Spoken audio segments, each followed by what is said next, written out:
He actually is really cool because I coached his son in boxing a little bit. Yeah. I was in front of him before. I could get into it myself. I train with his kids, Johnny, and Tommy. I think that's the one boxed. He was a bigger kid, long hair. I haven't seen them in years. Okay. Though. But Johnny, I think I went to Girallo the one time. Okay. Oh yeah. The old. He was doing a stand up. He was doing like a comedy act while I was in front of him. Was he? It was about the whole bar thing. Remember I told you I had the bar classics? Oh, we're gonna get into that, right? Oh, yeah. I'm looking forward. And I'll tell you some funny stories. You went to court for that? Oh yeah. They acted like I was Al Capone. It was like prohibition. They were like, we don't even know what to do with you. They're like, this doesn't happen. That's fantastic. Yeah, something with the license. We'll get into it, but it's a crazy story. I'm looking forward to hearing that. I don't know if I'm going to name drop, but I'll definitely tell you the story. And if you do, we can edit it. Yeah. Oh, I'm trying to get the editors to work a little harder out there, you know? Yeah. You ready to rock and roll? I'm ready, bro. All right, let's do it, man. All right. Looking for the perfect grooming experience for your pup? Welcome to Carley's Fairy Tale Dog Grooming, located at 8 North Main Street in Pittston. We offer boutique-style grooming with a focus on quality over quantity. Your furry friend will enjoy a cage-free, stress-free environment where they will feel comfortable and pampered. At Carley's, we make sure every dog leaves feeling and looking like royalty. Call 541-410-9582 or stop in today to book your appointment at Carley's Fairy Tale Dog Grooming. Genoa Wholesale Foods, supplying quality since 1947. For over 75 years, Genoa Wholesale Foods has been your trusted partner for premium food supplies. Specializing in services to pizzerias, Genoa also caters to restaurants, bakeries, delis, and bars throughout northeastern Pennsylvania. They proudly offer a blend of both private label and national brands, helping you find the perfect products to meet your restaurant needs. With local deliveries and the care of a family-owned business, they are committed to making your success their priority. Choose Genoa Wholesale Foods for reliable, top-quality restaurant supplies that keep your business running smoothly. Genoa Wholesale Foods, locally owned and operated for 3 generations. Call Genoa today at 570-823-6142 or visit them online at www.genoafoods.com. Welcome to Food Fight. I'm your host, Brian DiMattei. I'm already fucking warmed up from the last episode. I'm all fired up. We got Mike Baresse in the studio today, hailing originally from West Side, also known as West Scranton, Pennsylvania, hailing from now Minooka, PA. Yes. I might have been to a couple bars in Minooka, PA once in a while. There's a few. And then fighting out of Pride Lands MMA, correct? Correct. All right. Mike Baresse, welcome to Food Fight. Thanks for having me, You wanted me to say the Italian way, Baresse. I said keep the E on. Let's be Italian. Look at this set. We got the Italian tablecloth. Love it. Our first episode ever. I was like, we have to have the old school, going back to last year, the old school white and red checkerboard tablecloth. Absolutely. It just made perfect sense. I wanted brick behind the background. I got wood in my first studio. At your house? No. I got brick at my house. Because I watched a few last night. You know what was easy about that? Hey, I want a brick wall, so let's make a brick wall. Right. But the first studio was that I'm going to go through a brick wall for the thing. No. I'm going to hang up wood. Okay, great. That's the way that went. Yeah. You know what I mean? Looks great here, though. Oh, yeah, when I walked in here, I remember my first time coming here. Brian, what are we about? 10 episodes in now? Something like that. 10, 12 episodes in. But I did 10. I was telling you last night, I was talking to you. The first 35 at the one studio, the one business I was doing it at, and then 10 of them in my kitchen. Right. When me and my buddy Mike, who I was training with for the whole year, told me he was a videographer, I was like, listen, I need someone to do my podcast. I can't do it where I am anymore. So I left. We teamed up, bought all the equipment, built that fucking brick wall. It was a big piece of plywood with brick veneers. We glued those veneers on one at a time. Yeah, you put some effort into this. Yeah, it was a lot of fun. We had a good time. The quality was good. He just got burned out by it, and that's completely fine. I totally understand. We're still best friends to this day. And then I moved over here. I remember coming here my first day. I couldn't wait to see what the set looked like because we talked about it. I dropped some stuff off. I pull up in here, and it just blew me away. Yeah, man, it's amazing. Yeah, it was really great to get back in here. So, Mike, I feel like I told you last night. I feel like we know each other, but we don't know each other. Yeah, man. It's one of those NEPA Valley things. Yeah, Does that make sense? Absolutely, because I've heard your name, and then I swear the first time I met you was at that tournament they did down at River Street. I don't even know if I actually met you at the Good Fight last year. Yes, I feel like that might be the first time I actually met you. Because I know some of your training partners. I don't know if you know any of mine, but like Keenan. Oh, but Keenan came in on day one. Yeah. We've been best friends ever since. Yeah, I knew him from the V spot, bouncing. Oh, yeah. He always tells me about that. Keenan's a great guy. Yep, and he came up Pride Lands a couple times earlier when he first started out. I actually remember him coming down Weston Field years ago when the ring used to be in the back room of the basketball court, and Keenan came back. I don't even know if he remembers it, but I was well into the game of boxing, and he was asking about doing it, and then boom, years later, he's doing jiu-jitsu, and I see him all over my newsfeed now. I had to deal with his ass right from the start. Yeah, he's my a beast. first ever tournament, I had to face him like 3 times. It was going in the bracket. Really? Yeah, then we brought COVID home from that. Yeah. That might have been the last tournament I did. Was a little before COVID. Yeah, we did that, and then maybe that January. You have any guys going in at the good fight? We have so many. The kids team over at Pride Lands is amazing. They're in all the tournaments. Okay. Jay's daughter, McKenna, and her boyfriend, Nevin. The kids go. It's great they're watching all going. The kids go. I don't know. I'm sure there's some of my training partners going. Mike Burke, a couple of those guys. Yeah. They're really active. I registered for it. It'll be my first purple belt tournaments, but I got to get down to that one. I'm not going to do the 205. Dude, I always had to bump up. I'll do a 185. I'm like 190 right now, so I'll do a 185. Congrats on the purple belt. I appreciate that, man. It feels good. It's a tough task. I feel different rolling with it. You're probably a target. Well, you're probably a target now. I love it. And you guys do the gi, right? We do gi. No, we do both. Yeah. But mostly. You guys are just no gi over at Pride Lands? Yeah, once in a while the gi comes back, but it just never seems to last. I feel like we developed our school into such a no-gi academy because Jay's affiliated with Henzo. Okay. And he'd be Jason Ratchett. He'd be down there with the Death Squad back when they were together. When it was like Ryan and Danaher and Danaher just retired. Shields. Danaher just retired. Huh? He's sick. I don't know. I saw him once because I was going out, and we did gi once a week back in the day with Sensei Paul McDonough, and I loved it. I feel like it tightened my game. I feel like it's more of a. It is. It slows the game down. I feel for some of these young nut jobs that are going 100 miles an hour. Yeah, definitely slows the game. But like we were talking last night, you jack your fingers up more. I feel like my ears. The only time I was really getting cauliflower ear, which I'm one of those guys.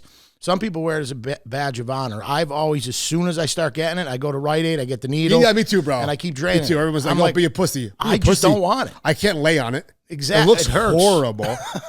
Look at my ears. They're all fucked up to begin with. I'm sure yours are too. Only this one I thought was going to stay, and finally I'm like, there's still pain. So one day I tried again. The blood and pus came. You know what I did? So up here they start blowing up, right? That's where we were using the smaller needles. Whoa. Right. My one friend's mother's a nurse. She goes, "No, you need the bigger needles." Okay. So the bigger needles was just one swoop. Oh, really? You hear it, bro. You hear. So you stick the bigger needle in. Such a relief. Sucks it out, and then you hear the. Oh yeah, and you see it filling. It's such a relief for me, though. It's so bad. But some guys, I swear, now some guys legitimately get it. But I feel like I've had partners over the years that go home after and they're rubbing their ear on the rug. They're rubbing it on the floor because it's like a badge of honor. And I'm like, this guy trained 1 week. I mean, he has no fights. I'm like, his cauliflower ear is worse than mine. Yeah, it's just something I just don't want. I don't mind marks and bumps and bruises. Yeah.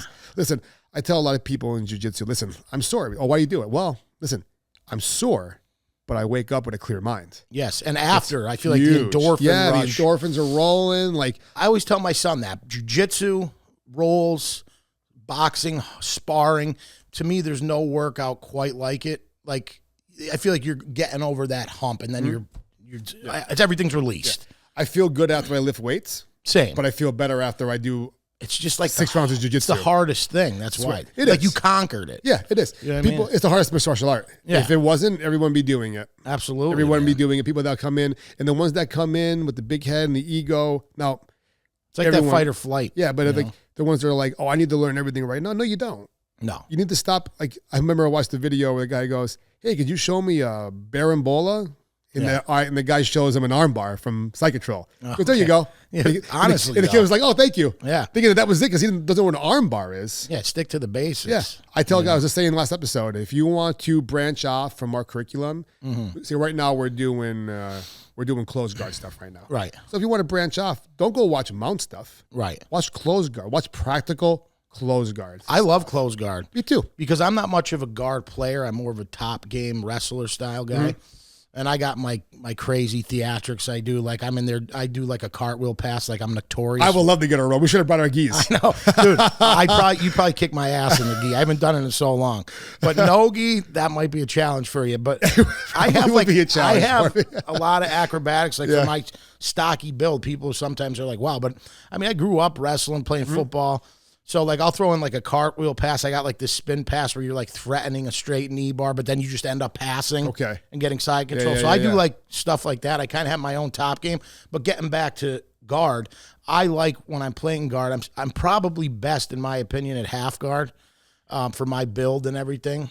But full guard I like because I feel like this day and age it's almost a lost art. Like none of the new kids they don't do it as much. Yeah, I just started getting really good at getting out of bottom half guard.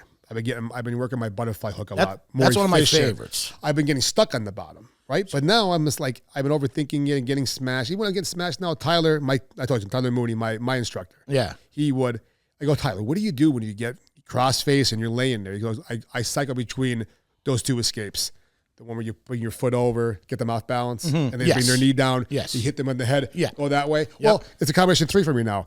To the left, to the right. Oh, that didn't work. Butterfly hook. Yeah, that's a great. Extend them out. Yep. I'm not getting stuck anymore. I used to get fucking killed down there. It was horrible. Because for years I was more of a top game wrestler, still am, but now I'll play guard a lot, and I love that. Like you're saying, half guard, underhook, under the leg, getting deep down low, and you either sweep him over, or if he postures back, I'll stand up into like a bulldog position with like a wizard. So there's a lot of things off of half guard. Just not getting stuck anymore is nice. It is, and what I like to do is get my opponent stuck. If it's a gangly guy or someone that's just nonstop, I'll go scorpion tail lockdown right out there. I'll stall a while. Until he gets tired, then eventually get up and get to where I like to be standing. One of my favorite half guard, I guess you call it a pass or mount take, is when I go cross body. Arm, forearm, my tricep in their armpit. But I was learning, I get the gi out, and I extend the gi out. So when they try to turn, when I'm trying to get my leg free now, they can't turn in. Right. I'm extending them with the gi. The gi's a deadly weapon, bro. Now, no gi, I'm not doing that, obviously. I can't grab, and their arms are too slippery, and they're going to get their arm out. But get that gi, and they're trying to turn it. And I'm like, oh, not yet. Let me get that leg free. You know? My coach just showed me, for everyone that's listening, we are going to talk about food. All right. But Mike's been in the band. He's been in the band scene in Northeastern PA and beyond for almost over 20 years. Yes. You were the owner of Classics Bar and you work at the Rusty Nail. Yes. So you are this is a full episode today. We got the food and we got the fight going on here. So I like to bring in guests where I could get both of my worlds in the same world as well. Absolutely. And then you're a perfect guest for that. It's fantastic. Well, what was I just saying? Before that. Oh, we were talking about that. We are going to get into food. Yeah. But I was saying something before that. I was going to touch on another point. I get something about the gi where you would hold your opponent. You have to hold that in there, and it's just the littlest things. And then yesterday, we started to learn. You know, always you want to attack the end of the lever. Right. Rear naked choke. You don't want to grab up by Brian. This can save your life someday, Brian. All right. If someone comes behind you with a rear naked choke, you come down. You defend yourself at the hands or the wrist, the end of the lever. This is going to be too strong for them still. Yep. But down here, you control the lever now. Does that make sense? Absolutely. So instead of being wrist control, do it to yourself. So wrist control, right? Come out. Yeah, absolutely. Hand control. Yep. A lot of times I'll control the fingers. We I was sitting in Comore, like it was my job last night. So I'm coming out on just the control itself. Yep. As they move, my hand's moving with them instead of on their wrists where they're breaking my arm. And now when I was taught to finish my key locks and Americanas, we actually go no thumb. Me too. Yeah. Me too. I had to, especially with I told you I pulled a ligament in this thumb last year, and then 6 months later after it got better, I broke the joint capsule on this thumb. When that got better, I got flipped over in a better position. Now there's 8 bones in our wrists. Yeah. 2 bones right here. The ligament in between, supposed to be 0.2 centimeters apart. Mine's 0.5. So all the bones are holding it together, and it's just constant pain. And what'd you say that was from a? It was jiu-jitsu. It was jiu-jitsu. No, the joint capsule was me taking the. That's what I landed like this, Mike. Oof. I broke fall, but like that. I saw stars. The worst part was I thought we still had to do one more. Oh man, one more rep. Yeah. But everything came full circle. It made my jiu-jitsu better because it slowed me down. Right. I was a stubborn veteran blue belt. Right. Who didn't want to try new things. I was getting stuck. I competed a lot, so I used to get stuck in those cycles, as you know. Game plan. I had mine for years. Instead of learning new stuff. A lot of the older guys, more experienced guys, would be like, my best friend Rocco, who's going to be a black belt soon. He's like, he goes, why don't you slow down, don't compete for a year, work towards your purple belt. Right. Good idea, Rock. You're absolutely right. And then all of a sudden, Keenan, I got in the worlds with Keenan before, pairs with Keenan. So two opposite ends. Keenan wins. I do not. You know what I mean? also trains 17 days a week. Right. Still working. You know what I mean? And it's just that's the thing with me even the nowadays. grind, I'm there like 2 days a week now. I'm just too damn busy. Yeah, but I still try to get it in. You know, you put all your years into it. It takes time. It takes time to build it up. It was a lot of years. It's like it takes time to build a restaurant. What do you think was harder, starting your MMA career or opening up a bar?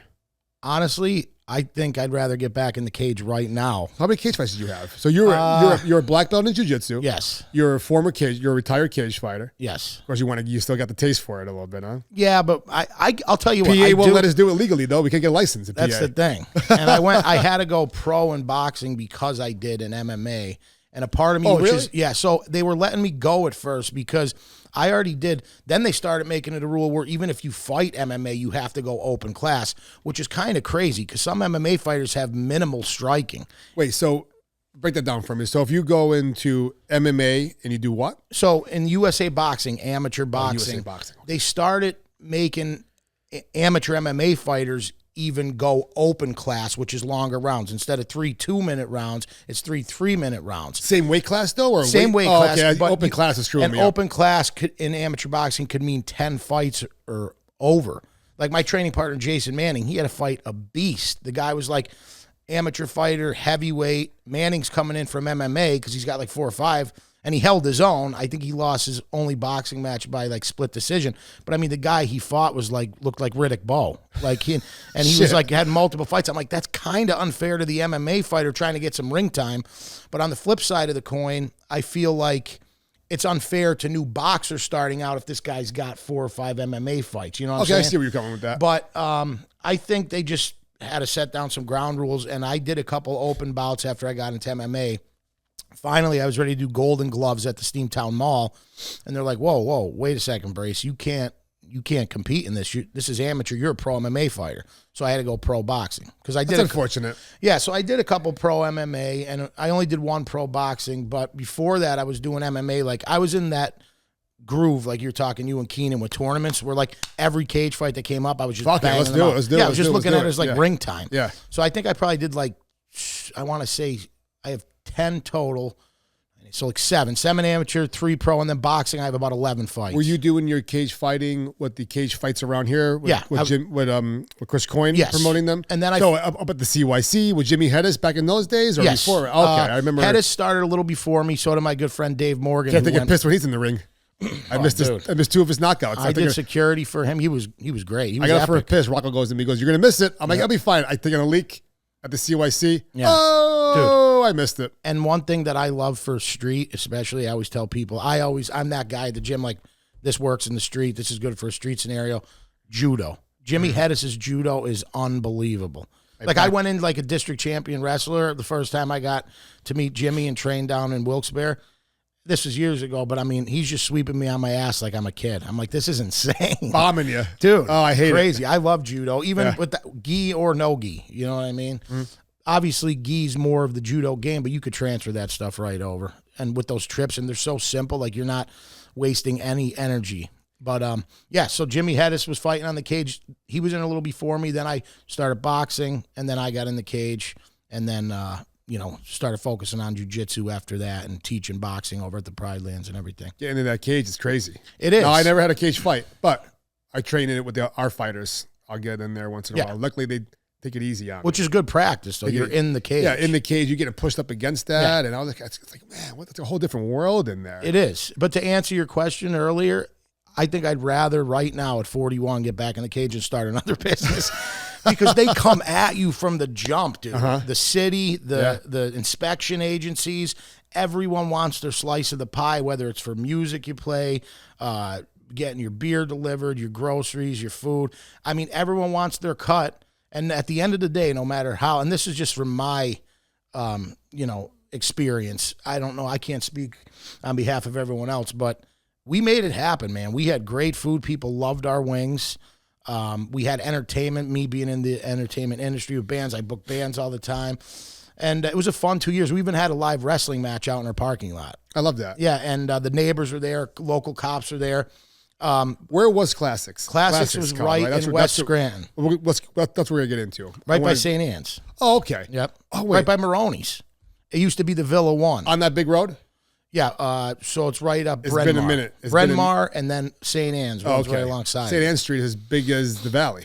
Yeah. It's huge, that street. I always said we should do some kind of form of Ubaldo in West Side on St. Anne's Street, whether it's just a parade or some kind. Cool. I mean, they do. They have the yearly. They have a picnic there, don't they? Yeah, they have that yearly. Oh my God, I can't even think of the name of it. It's right at the. You know what I'm talking about. It begins with the Novena. Novena. Yeah, Novena. They still have the picnic there. Not like when I was a kid, man. There were so many picnics and carnivals itself. Beer tents. Old Forge itself used to have St. Mary's picnic. Yeah. Eagle McClure picnic. The Firehouse would have one on Main Street by the Borough building. Yeah. And then the Philates is still going on every year. Yeah. We're having a pizza eating contest at the Philates. I don't know what happened. We had a Trip Park one, and they had like salt and pepper shakers. What's Trip Park? I meant to ask you that. So I know you're originally from Scranton, from West Side. Yeah. What's Trip Park? A part of West Side? Yeah. So kind of think of how Manuka is a part of Scranton. Yeah. That's what Trip Park is to West Scranton, but it's kind of right on the border of North Scranton, like where they built all those new homes. There used to be like a windy road. If I'm going up Main Street, so where am I turning and get to Trip Park? So if you're going Main Ave, you're going to take a left right before the bridge into North Scranton, like right where the flower shop is, where they put the new Perotti cigar place. Oh yeah. It's right in that little neck of the woods. That's Trip Park. I love those. Real quick, all those apartment buildings now. The old factories. Perotti. Oh my! Pittston's got one. I was seeing somebody for a little while. Oliphant, the old Lindt, whatever the hell that. But so she lived in this place, right? She paid $12,000 a month to live there.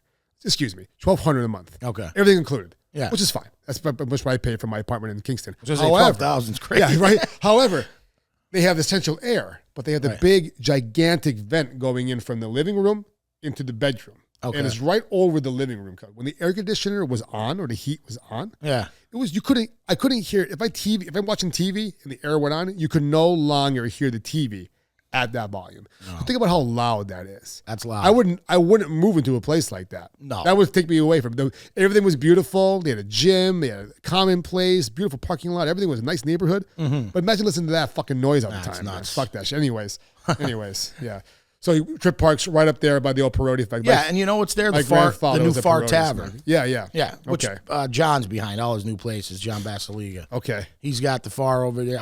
It looks like, because I see similar designs like in all of his projects and buildings. Like I saw the Queen City, which used to be O-Town. I played there, but they just remodeled it. Okay. And it's beautiful. There's like a second floor now.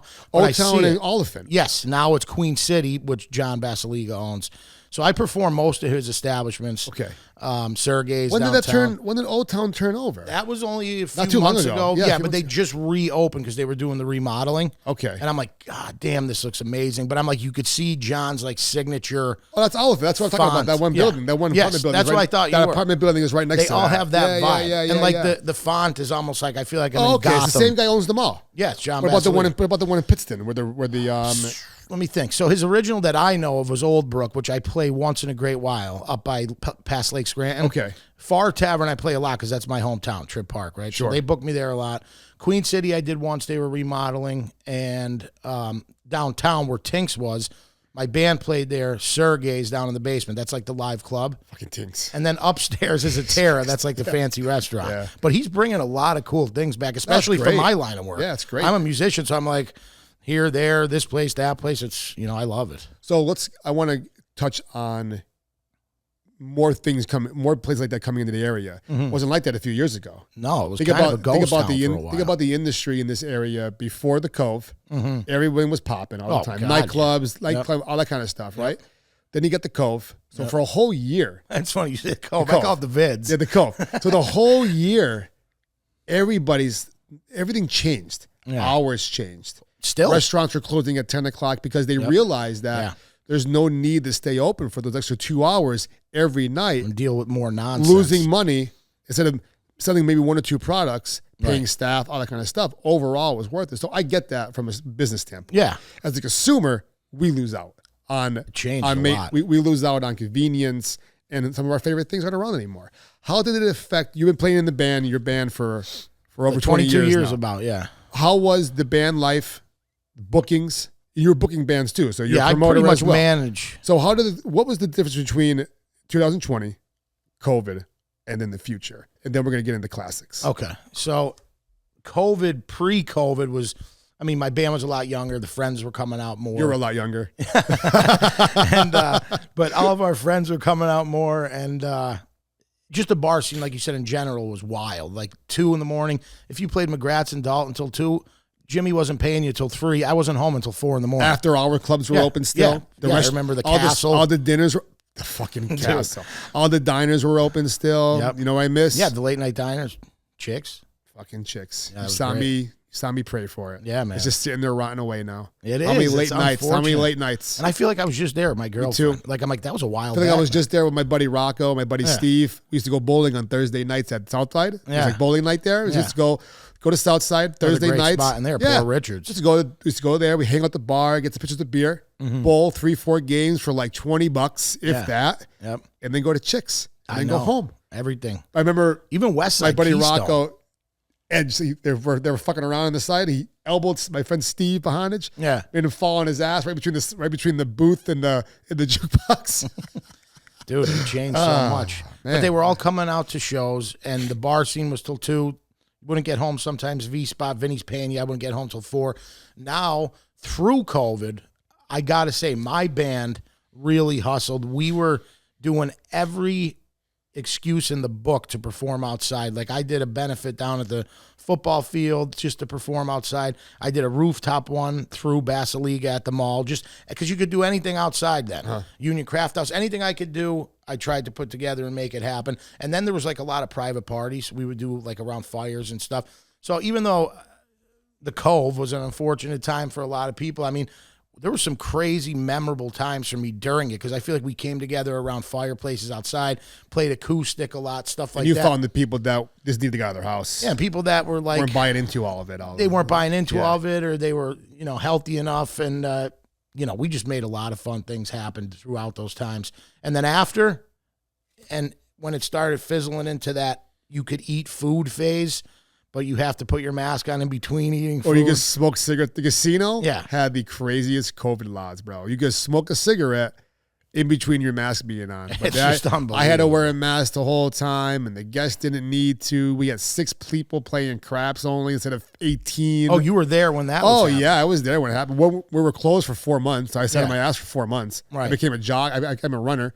The gyms were closed. I couldn't go do jiu-jitsu. Yeah. There's some people were having private lessons with each other. We didn't train either. Yeah, I wish the people trained, but I didn't tell me about it. So I missed out on 4 months of training. I was just like going in like a good spot in my white belt, and then we had to shut it down. Yeah. But then you go back to the casino after 4 months of being open. You got plexiglass everywhere, trying to deal roulette, true glass. I told my boss, I go, listen, put me on the craps, please put me on the craps table. If I had to deal roulette every day with this glass in front of me, insane. the way the players play, 200 chips out there every single fucking roll, I promise you, I will quit. Right. I go, I'm not threatening you, anything like that. There's people on the craps table that want to come over and deal roulette. I want to deal craps. If we could please work on that. And luckily, surprisingly, they did. Yeah. Because it wasn't just me. I couldn't do it. It was so stupid.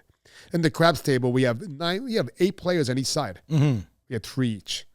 But for some reason, we made a fortune. Well, isn't there a lot of like online then casinos, online gambling? Not online casino, anything? not online casino games like that. Okay. They came in a little bit later. Okay. There's virtual casinos now. Right. But that was never really a big competitor for us. Yeah. I don't like the fact that you could gamble online. Right. Or do sports book online. Yeah. The reason for a sports book to be inside a physical place is so you have to get up, you do your research, you have to get up, get in the car, maybe go to the bank to get cash because there's no credit. Go to the casino, walk to the kiosk, place your bet. There's a lot of time in between that maybe change your mind. Right. Right? Yeah. Versus, That's a good point. oh shit. Yep. Or your friend being like, yo, I got a surefire game tonight. Right. Go on one of your apps. That's and bet. very true. It's funny, you couldn't go on DraftKings or anything inside the casino or on the property. It blocks it somehow. It's pretty amazing. Okay. Yeah, so COVID was just insane. It was. It was just insane. They would, if I was near somebody that was 6 feet away, they would quarantine me, him, and then 8 other people, and I'd be home for 2 weeks. Yeah. It got to the point. It got to the point where it was fucking bullshit. It really was. I mean, I was going to bars to perform at one point where they were literally nailing tables to the bar. So you're not sitting at the bar because that's illegal, but you could sit at the table, and then here's a bowl of chips. You have your food. It's like everything's a go now. It was just so stupid. Let people do what they want. I get where they were coming from in the beginning, I guess. Right. Because it was chaos. Right. I mean, I had my apartment locked up. I was fully stocked up. I had my guns. I felt like people were going to come get me. And I realized, I'm like, all right, it's going to be lonely for a couple months. Well, I remember when my drummer, Ryan, he was like the third confirmed case in Northeast PA. Like literally, and he called me, and I was with him that whole week practicing, and I was home. It's when they had us locked down. I think we even had a curfew at first, and like I think it was like 8 p.m. or something. Fucking and crazy, I remember he's like, "Dude, I got it." I'm like, "What?" And I'm like, I couldn't even see anyone, like my kids, my girlfriend. They said we had to stay home, and he's like, "I got COVID." I remember feeling, because this is when we thought it was like you just drop dead in the street. You know what I mean? Like you barf and just die. That's what we thought, and. I went to my kitchen. I took a shot of whiskey. I sat down because I felt my throat go through my stomach, but nothing. Thank God, you know. But I had it bad. Did you? I was sick for a couple months. Yeah, I couldn't my brother breathe had for a couple months. too. I didn't taste food for months. Some people never got their taste or smell back. How crazy is that? I didn't. So I'm not calling. I wasn't calling COVID bullshit. No, but I was nervous at the first. excessiveness of it got to the point where it got absolutely controlled. Yeah. And then I got the shot. Yeah, you know, and hope I don't die from it. Knock on wood. Yeah. You know what I mean? But it's just what a crazy time. Crazy time for you. It had to be scary. it was, and then Because your whole job and your whole career I feel like people got them business. Yeah, but I feel like people got very generous throughout COVID with tips. I made more money. Like I would go online. It was less busy at the casino. Mm-hmm. I made more money. Plus we had less hours though. Yeah, too. like I would sing into my phone, and I'm like, put a time going on at 7. People would tune in, and I feel like they were very generous throughout COVID. But also, that made me change my set a little bit after COVID. You're talking how did things change after COVID? Yeah. And one of the things was I realized, okay, I played all these clubs and bars around the area, and I see different groups of people at each show. So even though I might be playing a lot of the same songs, I'll throw my new ones in. But also I'm thinking, it's a new crowd. I could do this song again. On my phone, during COVID, I'm like, man, I got to start learning some different shit here. Like, I can't be doing the same stuff every night.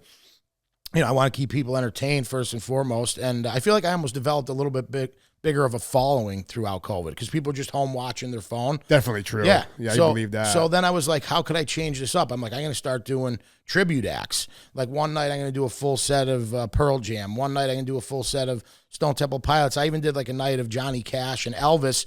So then when the world opened back up, I'm like, yo, guys, why don't we do this out? I'm like, it worked on the phone. Like, why don't we go to these bars and we'll open up with a set of Nirvana. We'll open up with a set of Sublime. So it started working for us. Love to hear you sing some STP. Yeah, we did an hour of those guys before. Now, this past weekend, we just did Metallica. It was unbelievable. Yeah. And we did about 12 seem really pumped songs. up for that. Oh, dude, they're my all-time favorite band. What songs you start off with? I think we opened set 2 with King Nothing. So the first set, we did some of our normal cover songs. Yeah. Like I think we opened up with CCR, like Fortunate Son. And then we started slipping into the Metallica. I have to go in and fire up the crowd, what bro. we thought. Yeah, you fire up the crowd. So we're like, way, let's baby. get that drum beat going. Then we started throwing the Metallicas in, like some of the slower ones at first before the crowd really started piling in, like Nothing Else Matters and Whiskey in the Jar. But once they were there, like we put a lot of time into this. Like we learned Seek and Destroy. We learned Creeping Death. Like, that's hard work, some of those guitar parts. That's awesome. Yeah, and I thought I was going to need to go find some lead guitar guy. And me and my other player, Jason Phelps, were just like, nah, we'll do it. We learned it, switched off on solos. All the guys did great. It was amazing. Good for you guys. That's awesome. Great spot, seemed like too. it was a great, where was that at? Xfinity Live, right outside the stadium. What a great venue. Huge Good for stage you, man. out That's there. fucking awesome. Yeah, it was definitely awesome. We did a Pearl Jam one last year. Got it because people tagged me, actually, Facebook, networking. You know, there's a lot of positives from it. People tagged me last year. This talent agency was looking for a Pearl Jam style band. Yeah. And just people that knew me on Facebook are like, oh, talk to Mike Baresse. Boom, I got hooked up with them. And once we did that, I mean, decent pay as well. I reached out to him, and now he's getting me jobs in other places around Poconos. And oh, it's awesome. Yeah, it's a really cool agency. I have to come on. My girlfriend loves the music, so I have to come on and check it out. That's awesome, man. Yeah. Congratulations. That's really good. So I told him this time around, I said, hey, just so you know, Metallica's going to Lincoln Financial. I said, we could do a lot of that. We had probably 1 or 2 Metallica songs. He's like, I don't know if the Xfinity Live's thinking that far ahead yet. The week later, he's like, hey, what would your set list be? So I'm like, boom, we're in. You go to the casino there? No, but I've been there before. Yeah, I haven't been. I have not been in that casino. The Xfinity before, no. Live Casino. Yeah. I just went in for a slice of pizza the last time we played and left. I'm not a huge gambler. Yeah, I know my friends told me they go there at nighttime. There is SWAT team walking around there. Wow. In full gear. Because is it that bad over there? Yeah. It's just I guess it's just the neighborhoods that are around the atmosphere that goes in. The people that go in there at nighttime. There are a lot of gangs that go in there. It is extra water. It is Philadelphia. We could get a drink. Yeah. Thanks, bro. But yeah, I guess it's just a bad. It could be a bad neighborhood once in a while down there. You know what I mean? So because the sports complexes are all, I don't know, because it's just huge. But on the outskirts, I could just imagine nighttime. Well, the crowd's going to get a little rowdy there once in a while. You know what I mean? Right. All right. So we're setting up the pre-fight here. Yeah. Let's get to the main event. Okay. You decided that from being in the bar scene with the bands, all these venues, what part did you always want to have your own spot? I did. Okay. Yeah. So take us through that. Okay. So I'd say it all starts from bartending, really. I was at so many spots. My daughter's going to be 16 in August. Thank you. And I probably started bartending about a year before she was born. How's that water? Wilkes-Barre's finest, I guess, right? Wilkes-Barre. Wilkes-Barre. Wilkes-Barre. Yeah. But so all the places in Westside, bartending a long time. And you always feel like when you're the bartender, you're really running the show. I mean, you're the one there all the time. You're the one putting in all the work. You're the one smiling for all the customers and waiting on them. People come see you. Yeah. Or don't come see you. Or don't. Yeah, you have your good nights and bad nights. But I was presented with a pretty good opportunity. So I was like, fuck it, let's do it. And so what was the opportunity? My friend Jay, he ran the place before me. Okay. It was the Angry Irishman. That was the name of the place? Or he was the Angry Irishman? Well, he was, and this guy, Jerry, they were partners, and they were both angry. But so he was moving out. He was getting going. He moved to Florida. And so then I had to start dealing with the actual owner, and that's when the nightmare really began. But so you took it over. Yeah, it's technically you're leasing it. I understand. You're leasing it, right? You're leasing it, so now it's your spot. Yeah, it's someone else's building. You're leasing it. We named it. We booked the bands. We paid all the bills.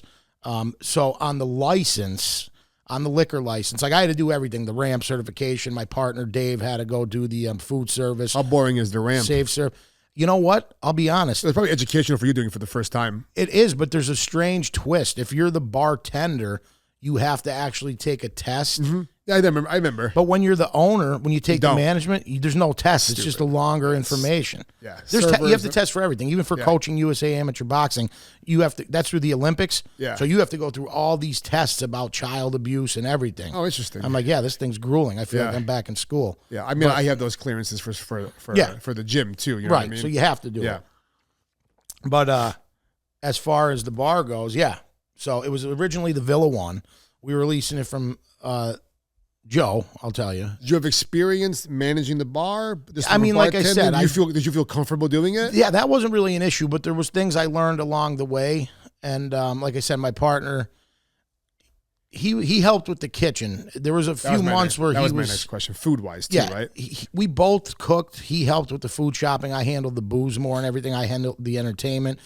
He would pay bills. I would give him the money for some because I just have no patience on the phone with computers. I'm like, dude, you got to fucking pay this bill. I can't stand it. I'm like, I'm going to punch a hole in the wall, right? The Italian picture frame, there's a hole in the wall. But I'm like, I can't do it. So we both took our turns with certain things, and it became really tough because, like I said earlier in the show, or maybe before we were even on air, that as soon as you're there, they came to like, whoa, you got to have your occupancy. Now, I didn't know a lot of this stuff because we just inherited the business. So I remember my buddy Angelo, Recchi, went through the same bullshit. It's a nightmare. Angelo owns Lucas Pizza. Yeah. I'm like, do they want you to succeed or fail? Angelo. He used to own Angelo's in the Viewmont Mall, the food court. Then he opened up Lucas. His family owns Dino's in the mall. Yeah. Not Lucas and Taylor. Okay, that's the one Luca Pizza. Anyways, he took over this 3D barbecue place right there. 3D Barbecue moved out. He moved in, remodeled the place, all new kind of equipment. West Pittston just break his balls, dude. It's for brutal. over a month and a half, costing him money. Politics. It's money. They're like the mafia. He needed some kind of certificate for the flood because of the flood area, but it should have moved over from the old place. Yeah. And just go ahead. It gets me fired up. It's man. unreal. I get fired up for you. I was going to snap out on the one electrician. And the only time I'll ever give the building owner, Joe, credit is he actually came to the one inspection. I said, Joe, 2 heads are better than one. I said, you got to come help me out. I said, they're breaking my balls unmercifully. Like Jay May, the guy I leased it from that had the Angry Irishman, they built a whole, remember when everyone was doing COVID patios and stuff? Yeah. Well, COVID was ending, and the inspector's like, this is a COVID patio. This isn't stationary. It better be down by the next time. So I took most of it down, but we left the little bar section. They came back. He's like, I told you to take it down. I'm like shaking. I'm like, I had my... You already chuck them out? Yeah, like I had my brother's father-in-law over. He put the water heater in. The guy from NEIC or whatever is like, this isn't a plastic pipe, or this is metal. It's supposed to be plastic here. This thing's wrong. That's wrong. Were they jerks about it too? They're not like jerks. They're just very like, how do I say, like smug. They're like almost condescending about it. Why is this fucking pipe and I'm plastic? like, dude, I'd rather you be a dick. Yeah, like seriously. Be condescending. It's honestly, they just were they're just by the book. They're by the book on their notepad. There's no flexibility.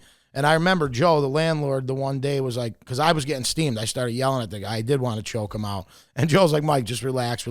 So finally, I did a couple things, rigged some stuff up, and they came back. We passed. But there was like a whole month they wouldn't let us reopen. I'm like, you guys want to see me fail or succeed? Like, what is happening?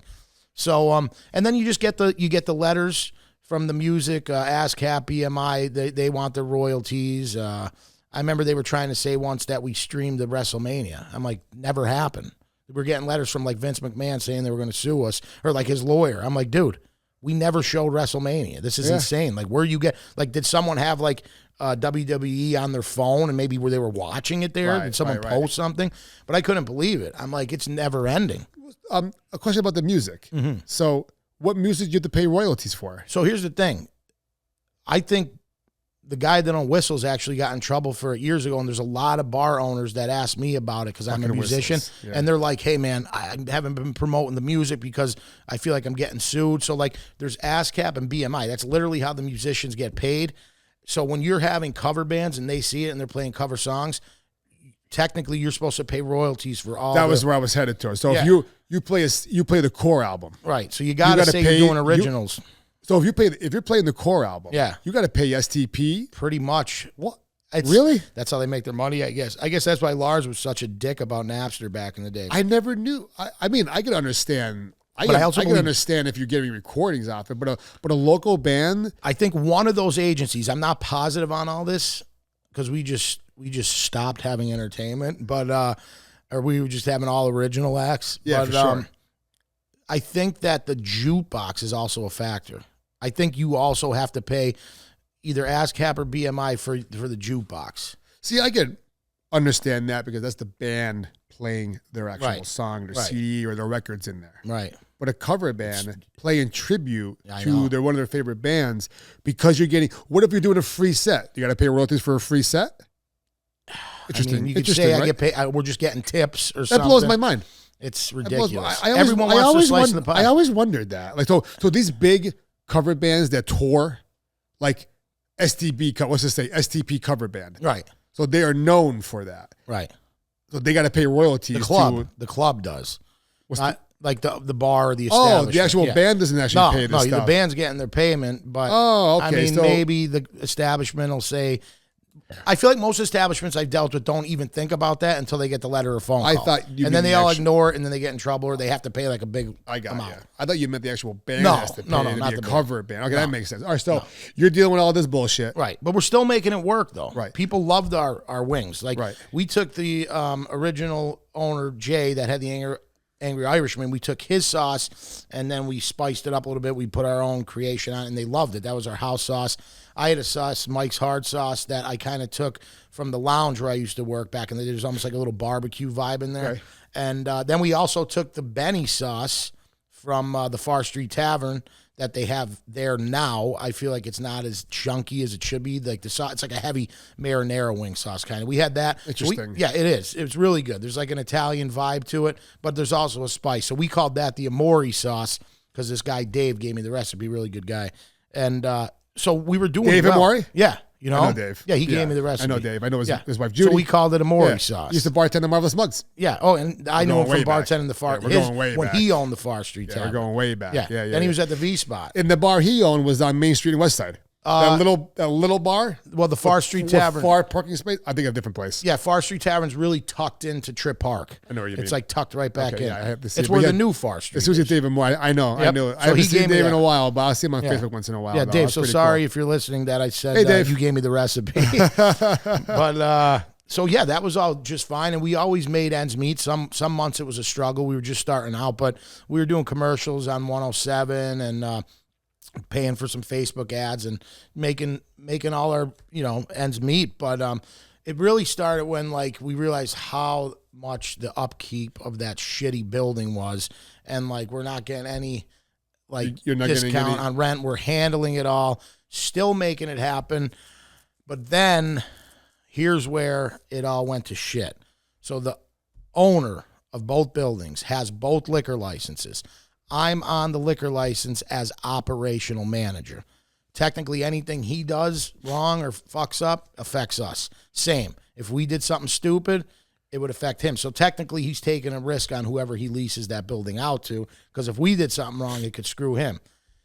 He had some tax problems, and that's all I'll say, but they revoked his license indefinitely. Jesus. Right. So we didn't even know. Yeah. We're serving alcohol. Some guy gets drunk one night there, must have fell and bumped his head. They say to him, well, where were you at? And he's like, oh, up at Classics drinking. LCB gets wind. Classics, what the hell's that? And they're like, this is Joe's other bar. And they're like, you don't even fucking have a liquor license. He don't have one. So we're in there. My bartenders one night, and they come in and they fine her and they give her a warning. And they told me about the fine. They took me outside. The guy didn't want to embarrass me. He's like, you guys don't have a license. I'm like, unbelievable. After all this work we're putting in, I signed the thing. He believed that you didn't know? Yeah, because he was cool. I mean, he was cool the first time. So, and then we said, well, we're going to have to just do BYOB for a little bit. This is total bullshit. The whole point of a bar is to get alcohol. Yeah. So, like, new people are coming in. Hi, we've only been open for 2 years. Yes, the kitchen's open, but you got to go down to Sunoco and get a 6-pack of fucking Natty Light. It was unbelievable. So I'm like, this is just turning people away. Yeah, I'm like, I'm talking to this landlord. I'm like, bro, like, are we going to get a discount on rent? Like, this is ridiculous. Are you getting the license? Told me he was getting taken care of. Probably the dumbest thing I did was listen to him, because it wasn't taken care of. So I told my staff, I'm like, we're good. He's handling it, right? He's like, yep, good to go. About a week later, I'm doing a benefit at Riverside performing for the Junior Vikings football. I come back. I have some produce for the kitchen. We had line dancing that night. So there's like all these good-looking girls line dancing in the back and everything. I come out, and there's about 10 LCB agents, Stadies, vests on like it was the Lufthansa heist, right? Came in like it was Goodfellas. They're taking the register. They're taking the booze. They're like, you don't have a license. I'm like, this motherfucker. I'm like, he told me everything was fixed. They fined the bartender. They fined me. I mean, they were taking the liquor. It was unreal. And the girls in the back were line dancing. They went out to their truck. They had a case of booze. They brought in like Bush or something. They're back there line dancing while like I'm up against the wall in cuffs. They didn't really have me in cuffs, but eventually they did book me.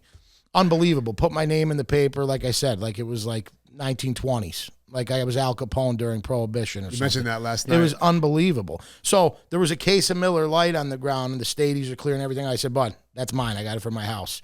He was cool. He let me keep that. So I brought it down in the basement. Plus, there was a secret cooler with a bunch of liquor they didn't find. But what a disaster. Horrible disaster. So me and my partner decided, what are we going to do? We could stay here and be a restaurant. The building's shit. We're not going to get our license anytime because the people I talked to said it's suspended indefinitely. And we said, listen, let's get rid of all this food. We'll do legit BYOB, and we'll get the hell out of here. And that's what we did. And we told them we're gone and we're done. I think it's on like it's like it's already been 3 new places since, and there's still no liquor license. Oh shit. Yeah. So no liquor license is tied to him still owning the building, right? In a way. So, right? but I mean, there's a Thai place there now. Maybe that'll work because if you're like more upscale, I feel like you could bring your own bottle of wine. Yeah. It's a little different scenario. Yeah. So maybe that'll work out. But I know some guy, I think the health inspector from Old Forge had it for like a week. It was called like Pasta La Villa or something. I think like 2 weeks or something, like for real. But so yeah, eventually, like I didn't know what was going to happen. Like I was asking my lawyer, I'm like, I don't know what the hell's going to happen with this. They took me in, and they literally put cuffs on me, and they took my mug shot, and they slapped me with a fine. My lawyer got it down to like a fine. My partner and I have just been paying it off. But they said to me, I don't know what's going to happen to your buddy out there. They're like, because he just keeps doing it. They said, you'll probably get a slap on the wrist. And that's what happened. And that was the end of it. They put my name in the paper. I'm like, this is unbelievable. And people were saying, like, my family was worried about it. I'm like, I don't know what the hell's going to happen to me. Like, this don't happen. Right. Even the cops, like, he's like, this is the first time we ever had to do this. Like, I mean, this shit don't happen. It's 2021 or 22, whatever year it was when we had it. So, yeah, we just got out, and, you know, we were interested. We had some other opportunities, but it's a lot, man. Like, it's a lot. You're not at home ever. Not like I am most of the time anyway, but I was, like, spread thin with the band then. Oh, yeah. I'm at gigs watching the camera in between. I'm like, it's a lot. I always wanted to do it. I wouldn't mind doing it again, but I think with the right backing, the right people, like, I wish, like, the whole family could just be involved, but everyone's so busy. Like, my one brother's a teacher, you know what I mean? My other brother works full-time, so it's like you go down to Italo's where I talk about, and it's the whole family there. Yeah. I feel like if it's easier if that's your life, but even me, I'm spread thin. I'm like, oh, you got to run it. Even my poor bartender getting rated like that. Like, I wish I was there, but I had to go do a benefit. That's rough. Yeah, so it is tough if I were ever to do it again. You really have to sit down and think about, do I want to dedicate my entire life to this? It's too much. I worked in the restaurant business a long time, man. Yeah. It's a lot, but you got a lot going on with your band, MMA stuff. That takes time. Right. It's not just you're going there for half an hour. Exactly. You can't half-ass. You still train boxers?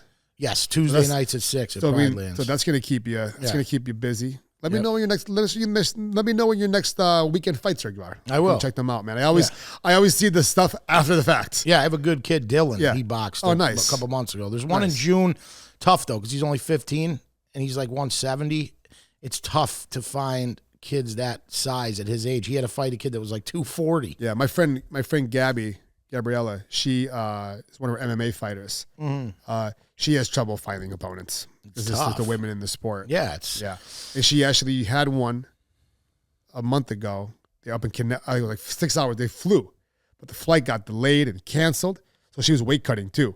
The plan was to get there the day before the fight, finish the weight cut. You know how it goes. They got there the night. They got there middle of the night. Yep. Fight was the next day.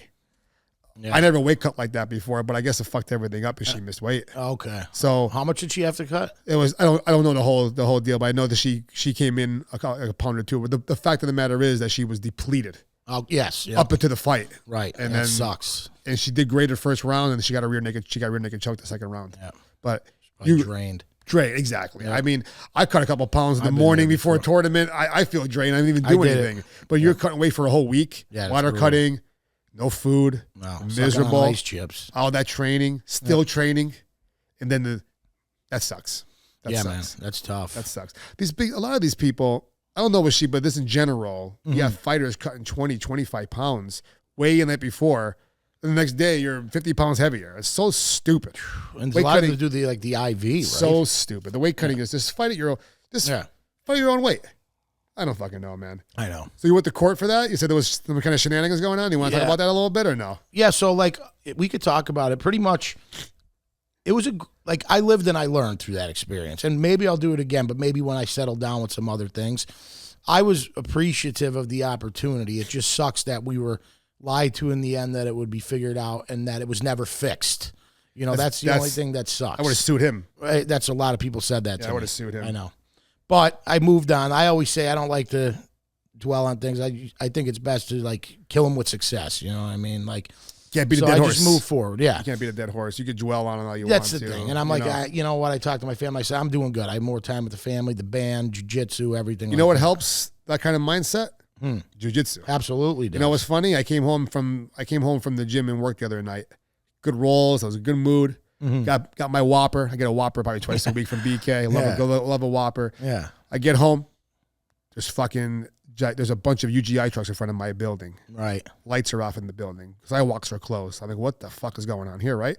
I had to park down the street. I'm walking in. I go, hey, pal, I live here. It's okay if I go in here? He's like, yeah, you live here? I'm like, yeah. And he's like, there's not going to be any power. I go, what's going on?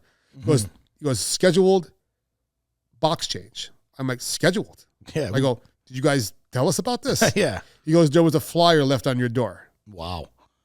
I go, you mean that door? Yeah. Where it's windy every day? And it just blew wouldn't off. the text message or a phone call be more suffice? Whatever, right? So, power's off. Crazy seeing outside. I walk in the house, turn every light on like a jerk off. Think it's going to go on, right? Yeah. And I was like, this sucks. I go, I just want to come home, eat my Whopper, get my next episode for my podcast ready on my laptop, which I can still do on my laptop. But I'm like, I felt lost for a couple of minutes. I'm like, but I felt more pissed off. Right. That my landlord didn't call me or nobody calls. I called my neighbor upstairs. He's gone. I go, James. He goes, Brian, what's going on? I go, what the? He goes, yeah, I know. He goes, I watched the guy drop the box from the pole onto the truck earlier and it fucked everything up. Oh, wow. He goes, they were still supposed to change wires, but they were supposed to be changing the wires on the 22nd. Because of the little flyer that they had down there. I go, I didn't even see it. He goes, yeah, I saw it once and I left it there for you guys, but I guess you guys must have seen it. But they were supposed to do it May 22nd at nighttime. Yeah. But it was already May 27th. So they didn't even reschedule to tell us. And in UGI, they had nothing to say about it. There's still wires left on the ground over there. Right. But what I'm getting at is that I got pissed off initially. Years ago, that could have turned into a whole thing with me. Right. Eating it, miserable, ruined my whole fucking night. That's the thing. You can't maybe going out there and yelling at the guys and then getting my ass kicked because they're gigantic. Yeah. Instead of just, I was nosy watching around. I got some tea lights lit in my fucking apartment. Yeah. I'm like, I'll be fine. I got my hotspot on my phone, hotspot to my laptop. Perfect. I was able to watch my episode with Mike from my Foods of PA. Right. And that was it. Ate an edible. Yeah. Had a Whopper, ate an edible. Yeah. And I watched TV for the rest of the night. The power came on at 11:45. See, the edible would have killed me, though. I would have been looking out my blinds like, are they out there? They were so loud and obnoxious out there. I was so nosy the whole rest of the night. Yeah. They didn't care. They're leaning on cars out there. Yeah. They're screaming, fuck this, fuck that. In the middle of the night, there's kids everywhere that live in my neighborhood. Right. And then you wake up the next morning, it's a disaster out there. There's wires curled up on the grass parts by the sidewalk. Yeah. So I called UGI yesterday. Just asked them why they never told us about it. My landlord never even told me about it. He didn't even know about it. Yeah. But UGI is like, we had blah, blah, blah. I'm just like, I want you to know, like, do something about that. The communication needs to be a little bit better. But more importantly, and that's what happened. Please have them come clean up. Right. Clean up. The mess is still there. And it sounds just like what we were going through at Classics. Yeah. So you're probably better off owning the building. Right. I was like, I'm not going to beat a dead horse. Yeah. I go, I'm not.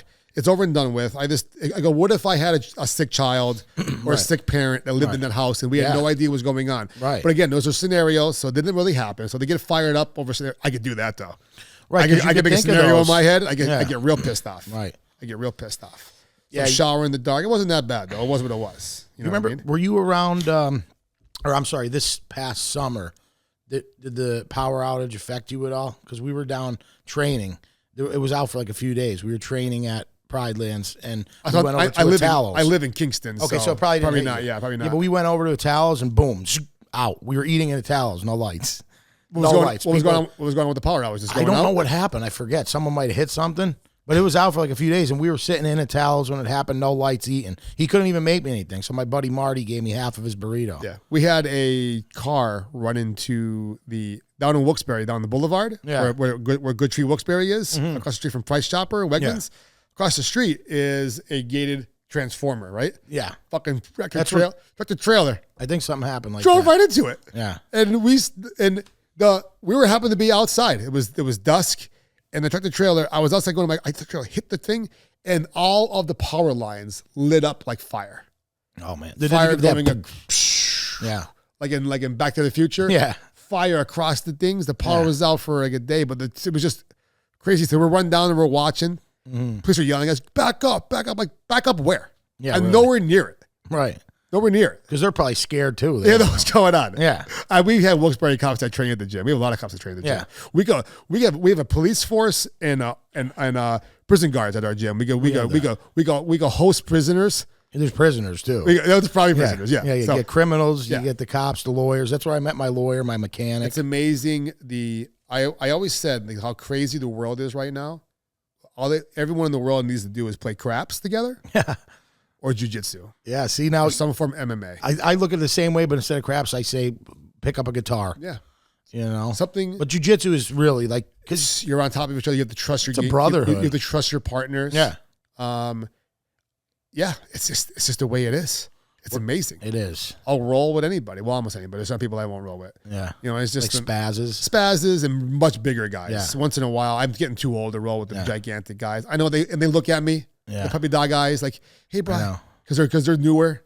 They want to roll with the experienced guy. They want to, I give them a fight, even though they're twice my size. Yep. But when they get me, like this one guy, Phil, last night, I gave him a good round, pushing him off, but then like, I get worried about pushing off too much. You know what I'm talking about. What do you guys do? 5-minute rounds? Do 5-minute rounds for our rounds, right? You guys do situationals? Oh, yeah. We do that a lot. So we'll start off our one-on-one classes. Bad positions. Our one-on-one class is this. Half an hour, 3 moves. Yeah. 3 moves all week long. Then we're doing close guard stuff now. So we drill. Tyler will have the newer people drill close guard for 10 minutes. Yeah. Those are active rounds, though.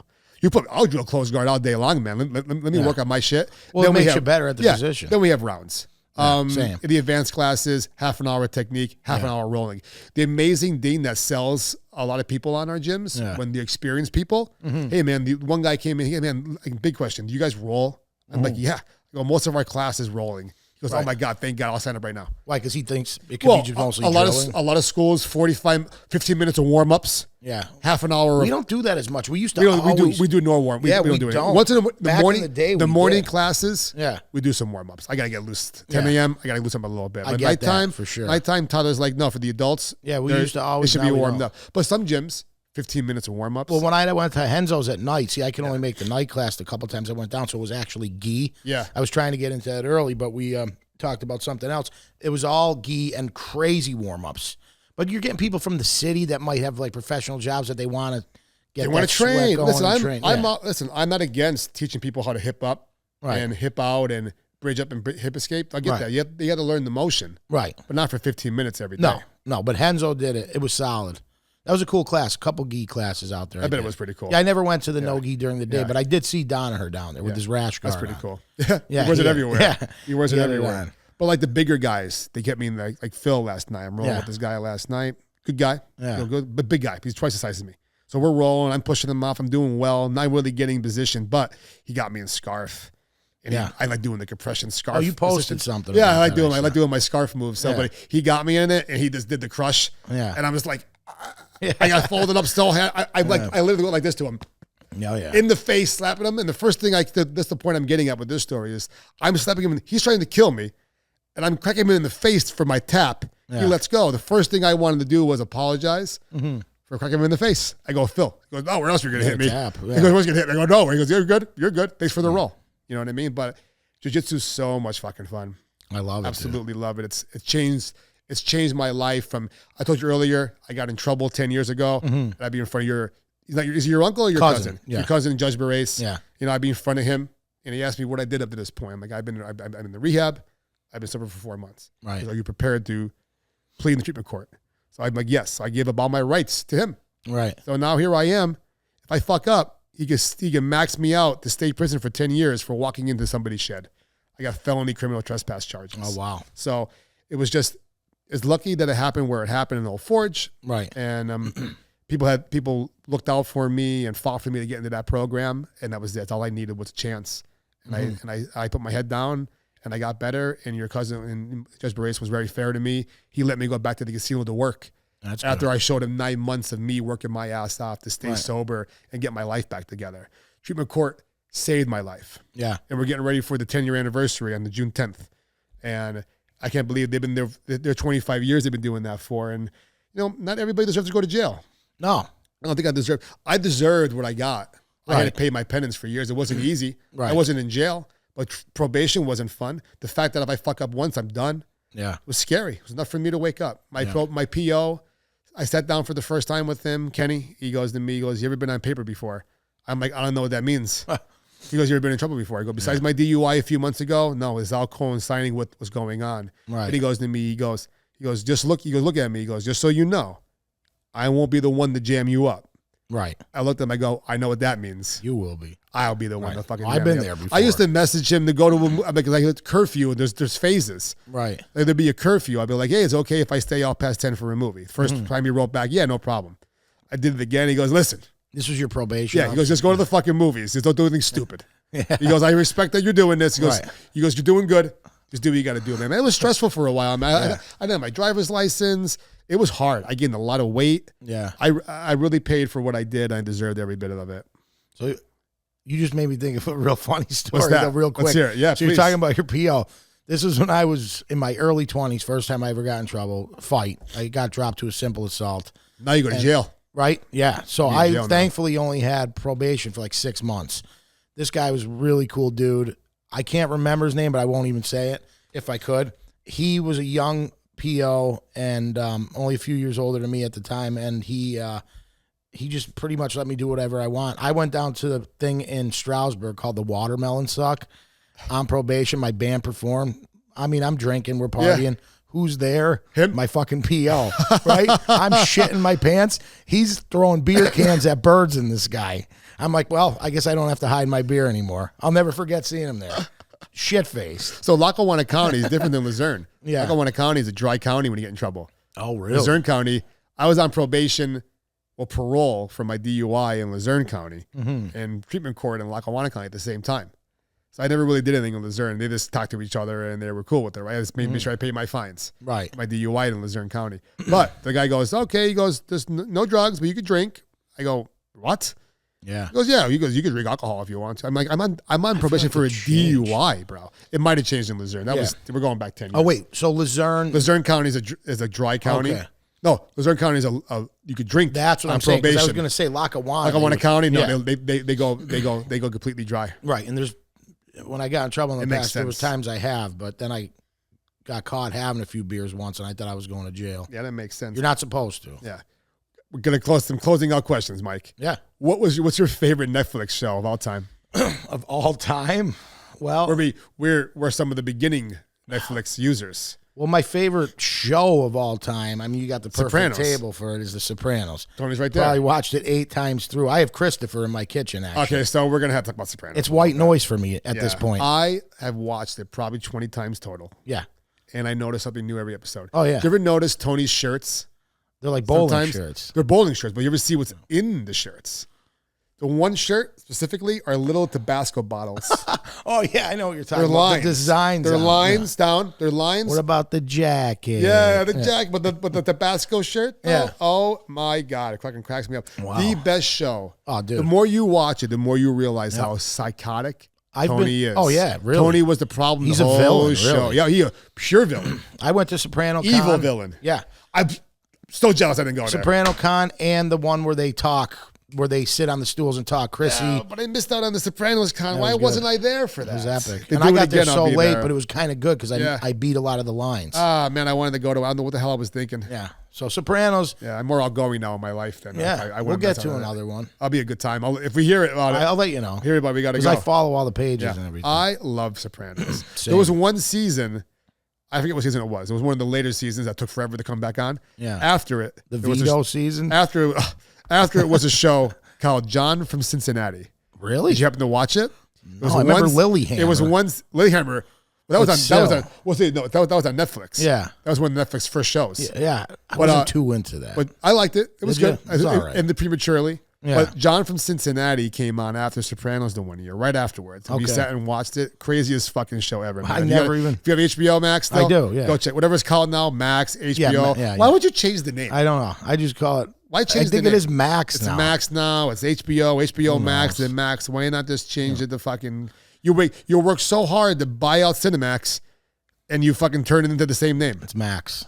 I don't know. Make any sense. But Sopranos all-time favorite. Show.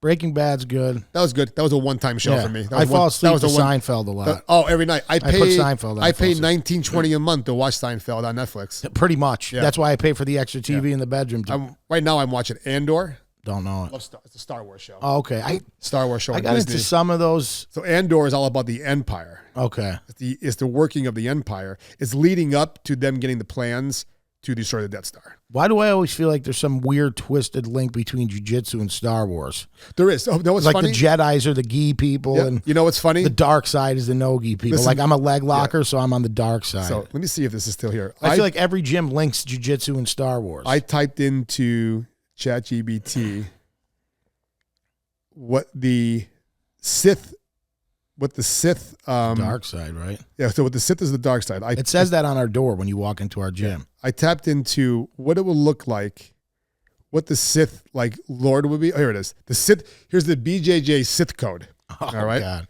The way of the gentle art. There is no. Oh no, that's the this is the Sith one. Then the Jedi one was next. Here's the Sith one. All right. Absolutely. Here's a Brazilian Jiu-Jitsu code styled in the Sith code. Intense, raw, and rooted in harsh realities and personal growth that BJJ brings. Listen to this. Through pressure, I find control. Through control, I find position. Through position, I find submission. Through submission, I find mastery. Through mastery, I break limitations.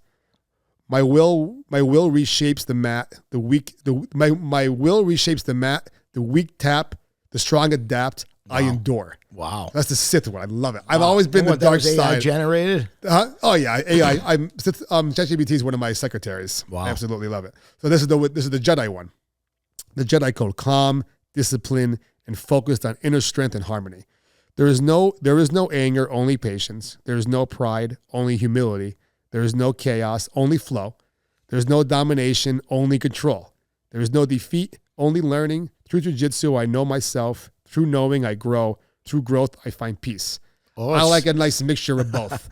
Yeah, I get it. I like a nice mixture of both. Yeah. But to win those big tournaments, yeah, man, you need a little Sith in you. You do. I do. Absolutely. I do. And that's what I was missing, Mike, for in my blue belt You need career. the Sith. I was missing that it's either gonna be me or you mentality. And I was also a little lacking in confidence. Yeah.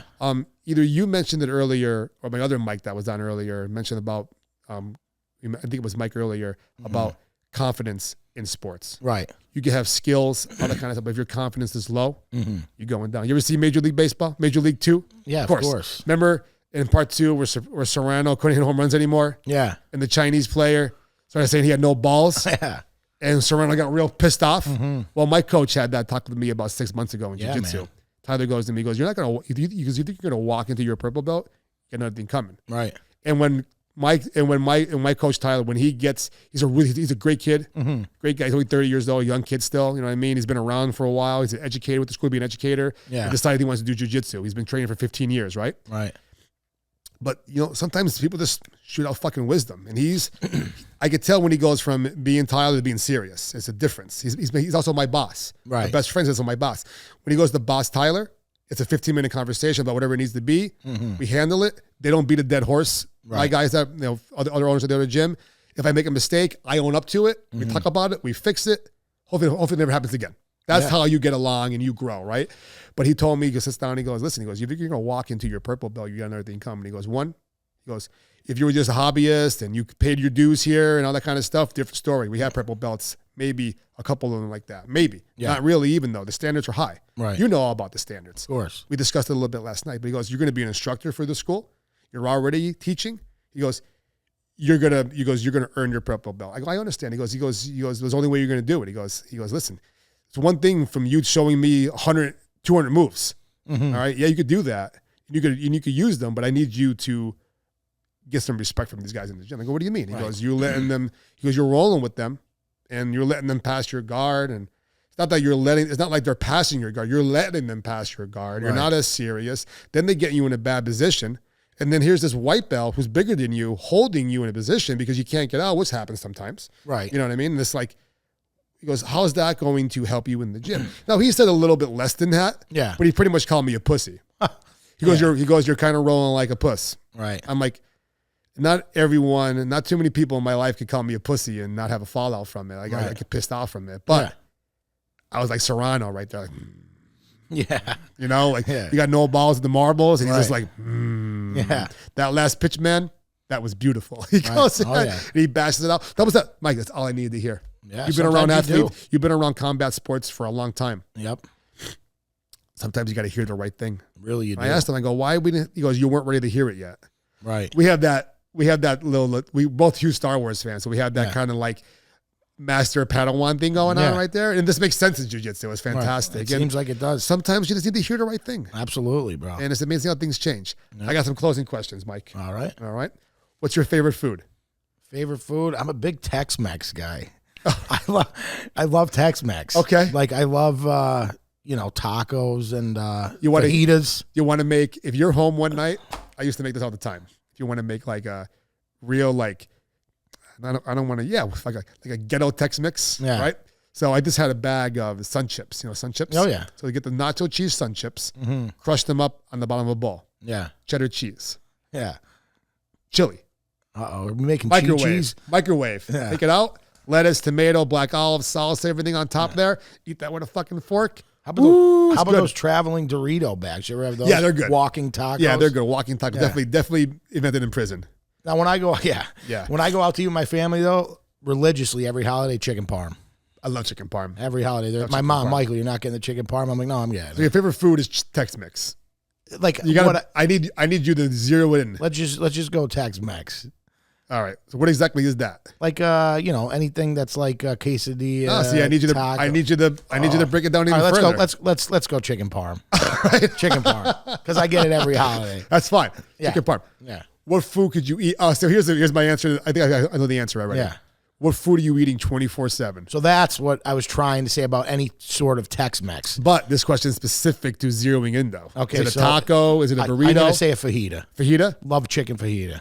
I like getting them in restaurants, but then you smell like it afterwards. You reek that smoke like comes it's out. all over your clothes. Remember Fresno's? Yes. I can smell it now. I think I got sick once. I don't blame. I don't understand. Yeah. I can smell it, dude. This is the grease. It doesn't in the air. leave your clothes. Just the grease in the air, man. Your last meal. You're on death row because you had no liquor license. I always find some reason for someone to be on death row. Well, you know what? What's your last meal? It'd be chicken wings. Chicken wings? From where is the question? That's the true question. The great thing about death row is they'll get you a meal from anywhere. You know what I love? At least they'll tell you it's from there. I love the loading dock in Dunmore's chicken wings. Great food. They got great food. They get taste their French onion soup. So good. And Anthony, did you ever meet him? No. He's a great dude. Really? Is he the owner of it? Yeah, OCD. Hook me up with him. Yeah, he's a great guy. Love to get him to come in. Because I used to live there when I went to Worthington. Yeah. Yeah. Really cool. Reach out to him. I'll reach out to you about reaching out to him for me. We'll get him in here. But the loading dock, they got good food. Excellent wings. Real fast before we go. You, speaking of restaurants, you work at the Rusty Nail. Yes. So what do you do there? Tell everyone about the Rusty Nail, please. Rusty Nail also has fantastic wings. Any of you guys involved with the Swagersville Wing Fling coming up in July? No. No? I'll have to mention it to them. Maybe you already have to be signed up by now, though. I think I wonder if he reached out to people up in the Scranton area. I'm not sure, but the Rusty Nail wings are slamming. That's why I was telling you last night if you were able, because I was actually cooking. Yeah, I wish I was there. It was Monday through Thursday. Yeah. 3 to 9 at the gym. So I bartended and I cooked there. You'll have to stop in one of these times. I absolutely will. Or maybe next time if I have time, I'll bring some wings. Yeah, I'll absolutely stop in. Me and my girl always look for some places to go chill out. So yeah, it's right over on South Scranton on South Irving Avenue. Yeah. I cook Wednesdays, and then Sundays I'll be back this summer. I'm real busy with the band. But then football season, I'll be up there Sundays bartending. Awesome, bro. Yep. Awesome, bro. Stop in, bro. Mike, it was a great time having you on Food Fight. You're going to be playing in bands all over the place, right? Oh, yeah. All over this week and starting tonight. We're at the V-Spot. That's fantastic. Yeah. Well, not tonight, because this is going to be about 3 weeks from right now. Oh, right. So don't go to the V-Spot tonight. You never know. I'll probably be back there then as well. But I tell you what we'll do. When we start promoting our episode, the day it comes out, a few weeks from now, we'll make a whole list set, promote it all week long. Sounds good, You can get together. I'll come up with the Rusty Nail. We'll get some food reviews together. Yeah. We can promote the shit out of it. Yeah, that'd be great. All right, brother? All right, brother. I appreciate you coming on, man. Thanks, buddy. Mike Baresse from West Side, Scranton, Pennsylvania. You go check his band now. Go up to see him at the Rusty Nail. If you're looking for some, I'm going to promote sideways here. If you're looking to get some MMA in, he trains at Pride Lands MMA. Up not too far away is Good Tree MMA in Dunmore. Nice, and we both got our hats on. Yeah, we do. But mine's backwards. We'll get some. We're gonna get some photos going on here. But sounds good. Real quick, going out. That's what the community's all about. The MMA community, the BJJ community. Not everybody's perfect in it, right? But the majority is. I know that if I walked in the Pride Lands, I'd be welcomed with a waiver form. Absolutely. And sign the waiver and let's roll. Yeah, I'd be welcomed with a waiver form, point me to the directions of the locker room, and I come on, I get some rounds. Absolutely, bro. Same at our gyms. We don't even charge a fee. You come in one time, there's no math fee. If you keep on showing up, I went to the Dunmore. Yeah. So, and like I said, Keenan back in the day came up. Yeah, it's great. It's a great community to be in. If you ever thought about training mixed martial arts and don't know where to start, reach out to the school that's closest to you. They'll welcome you. They'll walk you through the process. I'm sure you guys do the same thing that we do. Well, I'll schedule me personally. You'll reach out to me or the gym. You'll be talking to me in the Wilkes-Barre location. I'll get you scheduled for the best day for you to come in. I'll get you.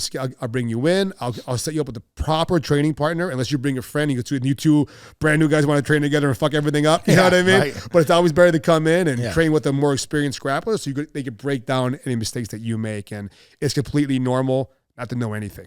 Right. That's why we have beginner classes. Everyone starts off fresh. Everyone starts off nervous. I remember my first class. I was nervous. I was training with my best friend, who was a brown belt. Right. So it was just me out there. And it's completely normal to be nervous. So if that's stopping you, don't let it stop you. Right. Beat that battle and come in, try a class. It might change your life. Yeah. All right. My name is Brian DiMattei. This is the Food Fight Podcast. I want to thank all of my listeners, everyone that supports me. I want to thank all of my sponsors as well. Mike, thanks for coming on Food Fight. Thanks for having me, brother. Got it, brother. Awesome.